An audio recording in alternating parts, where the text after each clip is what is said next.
Hello everyone. My name is Shariah Marsden. I am 13 years old and I am 19 months cancer free. This is my story. At the age of 11, I played basketball. I was on 3 different cheer squads and I maintained an A average in all of my classes. Between January and June, symptoms started presenting themselves, such as throwing up and stomach pains. I had to be pulled from school multiple times and taken to urgent care because I couldn't stand the aching pain in my stomach. We were told the cause ranged from my diet to my menstrual cycle to my appendix and finally to the gas in my stomach. Leading into summer, I was away at camp for a total of 5 weeks. During the second week of camp, my mom was notified that I had been throwing up and needed to be brought my prescribed medicine for nausea. It didn't seem to help. In fact, it seemed like my symptoms had gotten worse. I had trouble sleeping at night, walking, and even eating. My appetite wasn't the same as it used to be. If I didn't eat enough, I would be in great pain. But if I ate too much, it would seem to affect my body for the rest of the day and night, which ultimately stopped me from being able to sleep comfortably. These symptoms weren't all that bad until my last week at camp. My stomach had puffed out and it looked as if I was pregnant. My mother immediately rushed me to Beth Israel's Children's ER. We knew something was wrong because the doctors ran an ultrasound, an MRI, a PET, and a CAT scan. Throughout these tests, the ER staff were so comforting, but of course we were still scared. By the end of the night, we were informed that I had a mass growth connected to my liver that had grown to be the size of my head. Doctors said I had to be admitted and I needed emergency surgery. This was the start of my cancer journey. The next morning, Monday, I had surgery to remove the mass growth. While in recovery at Beth Israel Pediatric Hospital, I met a fantastic nurse at the Valerie Fund. Her name is Anush. She was sweet, funny, kind, and most of all, she made me feel better.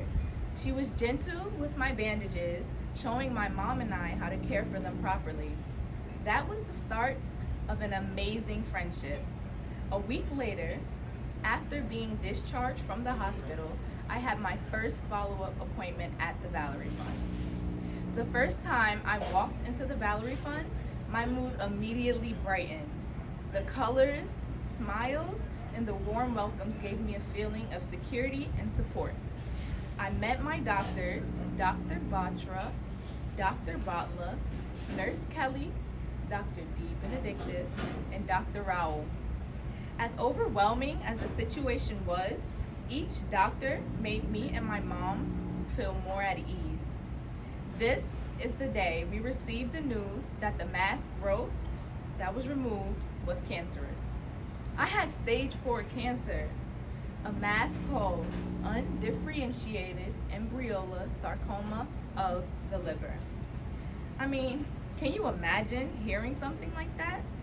My mom and I looked at each other with the same look, like, say that again? Dr. Bratcher slowed down and went into depth about the type of cancer I had. She told me that it is a rare childhood cancer and it is very aggressive. Of course, this news hit us like a ton of bricks. This was when my mom asked Dr. Batra if she would call my aunts to help us explain to them the situation. The loving support we received from every staff member that day to help us understand and move forward will forever be in my heart. The next couple of days started blood tests and preparations for chemo. Throughout my chemotherapy, all my visits to the Valerie Fund was a different fun adventure. Whether I had to do blood tests or transfusions, I was always made to feel at home. I bonded and formed some great friendships with staff members and other children who I now call my friends.